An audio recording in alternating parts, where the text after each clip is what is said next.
It's Ocean Drive in Coney Island. Ocean Drive is the only luxury rentals in New York with a spectacular ocean view. You wake up in the morning and breathe that ocean air. I'll certify that you're going to live 10 years longer. When I became successful, I wanted to live on the ocean. If you have worked hard, you deserve an apartment on Ocean Drive too. Go to oceandrivenyc.com and reward yourself. If you're a policeman, fireman, doctor, nurse, or teacher, you qualify for a limited time offer at oceandrivenyc.com. Terms and conditions apply. We are joined now by one of the greatest law enforcement people in the history of law enforcement people, Ray Kelly. Welcome to the show. He's also known as my father, Dad. How are you, Commissioner Ray, Dad? Good to be with you. I know you had to say that, but I appreciate it anyway. Well, it's the truth. You know it, and I know it. And I'm blessed.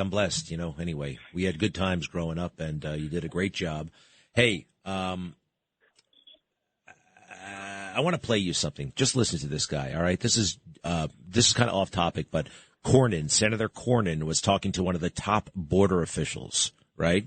And listen to how this exchange goes down, all right? Cut 18, please. Cut 18. Did you know that in 2022 that people from 174 different countries came to our border and were released into the interior of the United States? 174 countries. Did you know that? Sorry, no, sir, I did not. And did you know so far in 2023, people from 143 countries have come to our border and been released by the Biden administration into the interior of the United States? Did you know that number? No, sir, I did not. You know, a lot of these bureaucrats down there seem to be so clueless about the stuff they're supposed to know. And I thought of you. I can never imagine you, if you were responsible for that kind of stuff, not knowing that kind of information. Well, it's shocking. There's no question about it. And, of course, the major security risk to the country, this notion that people have sort of publicly thought of concept is that people are coming from South America, from distressed countries, from places like Ecuador or Colombia, perhaps where there is issues as far as freedom is concerned. But no, they're coming from all over the world.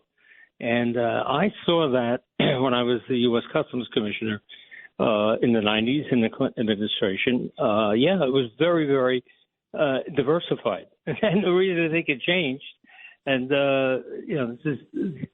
who knows who's coming across the border. There's no vetting.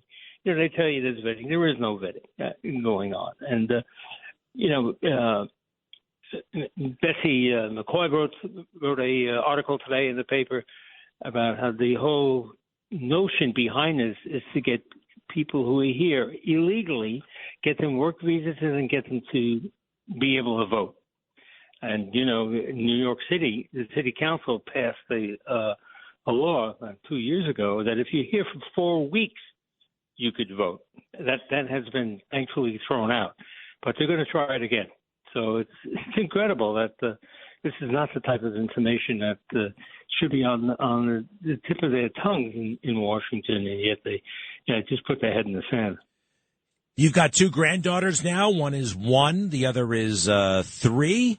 Let's pretend for a moment that they were 21 and 23, and they came to you and they said, "You know what? We're thinking about joining the NYPD, and we want to know what you think. Should we do it?"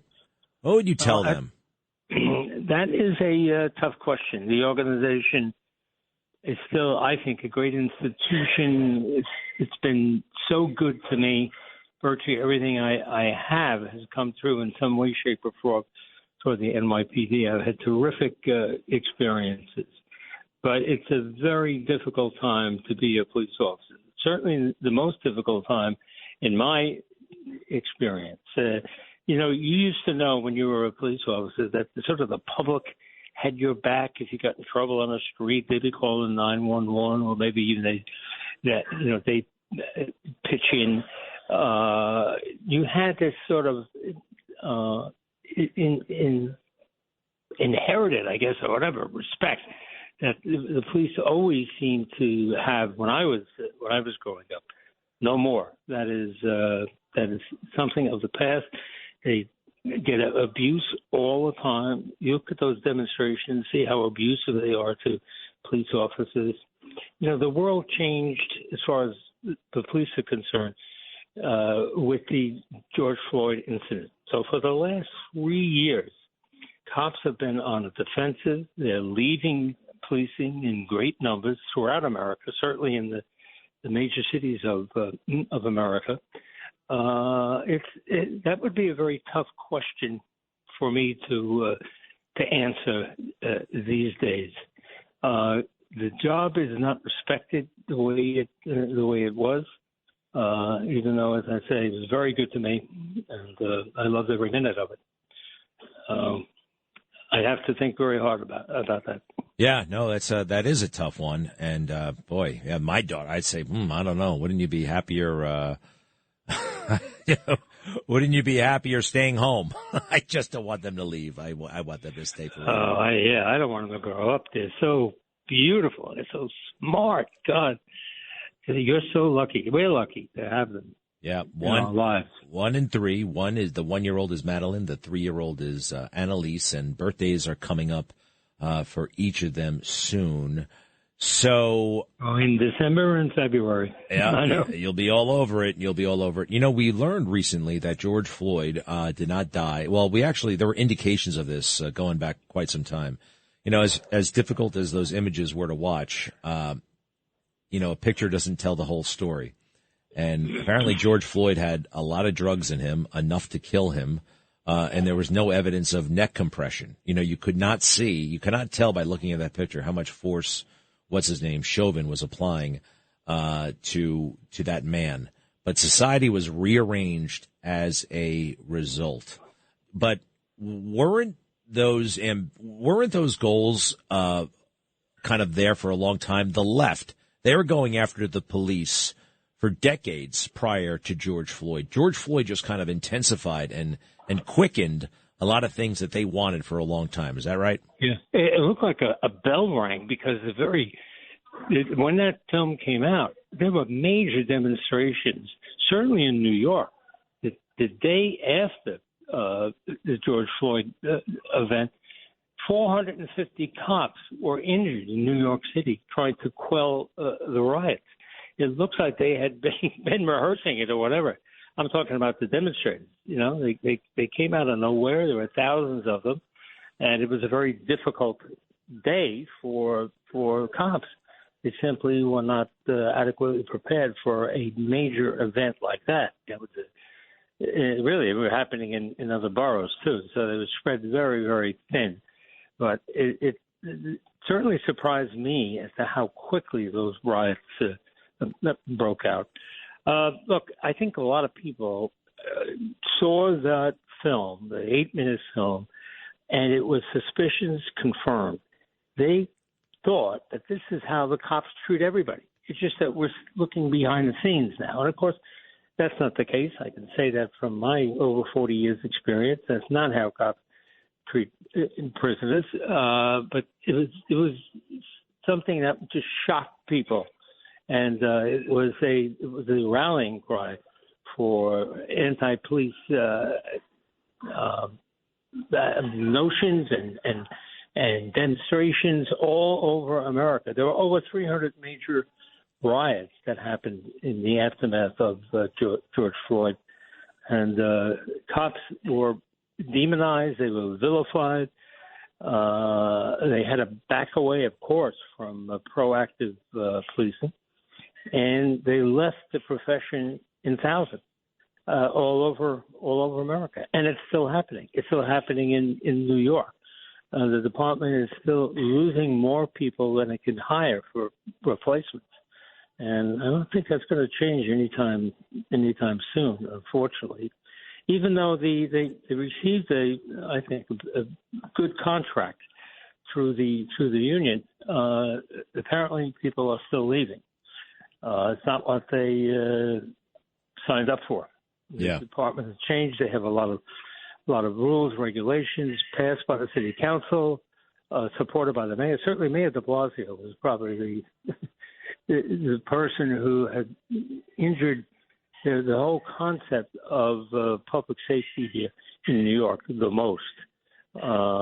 He never vetoed a bill from the city council on any subject, and he just let the city council run rampant. He took away the ability of police officers to defend themselves with something called qualified immunity. That is a right that every other government employee has throughout the country, except police. Let me ask you something. New York City police. This is the story of the one. As head of maintenance at a concert hall, he knows the show must always go on. That's why he works behind the scenes, ensuring every light is working, the HVAC is humming, and his facility shines. With Grainger's supplies and solutions for every challenge he faces, plus 24/7 customer support, his venue never misses a beat. Call quickgrainger.com or just stop by. Grainger, for the ones who get it done. You know, all these illegal people coming in from the south border there, and we know they're from countries all over the world, 165 countries. I didn't even know there were 165 countries. So they're coming from basically every country on earth, and a lot of countries are enemies, and they don't want the best for us. And some of these people are coming. I think they're saboteurs, possibly. I know they're terrorists. There are people on the watch list. I mean, you used to say. I remember Republicans like Dick Cheney saying it's not a matter of if, it's a matter of when we'll be attacked. And I remember that used to bother you, like, hey, whoa. You know what I mean? We don't want anything to happen. We're going to work on this. Not a matter. We didn't like that. But I do feel like right now it might be a matter of if, not if, but when. Well, we have to recognize that New York City is one of the prime targets in the world. It's seen as the capital of the world. We've been attacked successfully here before, although I must say, during the Bloomberg administration, we had 16 plots against the city, and none came to fruition. We invested a lot of money. We brought in lots of people from the federal agencies. We created a analytical cadre that David Cohen, our intelligence commissioner, says was second to none. We assigned people overseas, and we did an awful lot to protect the city. They were to act as sort of tripwires for us, but we didn't have a successful attack. But I think this is unfortunately where they want to come. I hope the federal agencies, I hope the NYPD are being as vigilant as they possibly can, because it's been said many times they only have to be right once. The authorities have to be right all the time, 24 hours a day, 7 days a week. So it's kind of wild when you ride around with Ray Kelly in the city, you point to any kind of corner or whatever, and you ask him about it. He'll have been there. He'll have arrested somebody there. He will have followed somebody. He will every corner in New York City, Ray Kelly kind of knows, has some experience with. And so listen, I'd like to try that right now. I'm on 3rd Avenue in the 40s. 3rd Avenue in the 40s. In your career, did you ever have to chase a bad guy up and down, like around 49th Street, 3rd Avenue? Anything come to mind? Not in Midtown. I spent a lot of time in Harlem and East Harlem, but we used to, watch suspicious people well down into the, close to Midtown. Let's put it that way. But I can't think of anything off the top of my head in that area. But I worked in 25 different commands and a lot of different experiences. I have to put on my thinking cap. I'm thinking of one right now. We were at a restaurant, and I didn't notice it, but you said this is a scam, and I think you grabbed the guy. Somebody comes in, pretends they're drunk, they hang up their coat, and then they leave. Oh, yeah, right. Tell us about that. To me, I was like that. I think it happened at Smith and Walensky. See, that's what I think. I thought you were going to say that because I'm looking at it right now. It's across the street. So tell us about that. I don't remember the restaurant, but what happened is the guy comes in. He's sort of staggering, acting like he's drunk. There is a coat rack, and he just goes over to the coat rack, takes a coat off the coat rack, and puts it on, and then goes to walk out the door. And I think we grabbed him and at least got the coat back. I just love it. Don't try to pull something when Ray Kelly is sitting around. Thank you very much. Ray Kelly, longest-serving police commissioner, the NYPD, longest-serving father that I've ever known. Thank you, sir. Hey, by the way, they just elected a speaker, Speaker Mike Johnson. It's official. They made it 220 votes. Huh? Good for him. We can get back to work down there. Thank you, Dad, right. and we'll be right back. Okay, so take care. Bye-bye. What if you could have a career where the opportunities are as vast as our nation, where it's not about mission statements, but a shared mission? At U.S. Customs and Border Protection, we go beyond to protect more than borders. From ship to shore, air to ground, cities to local communities, CBP agents and officers are keeping people safe. Join U.S. Customs and Border Protection and go beyond for something far greater than yourself. Learn more at cbp.gov/careers.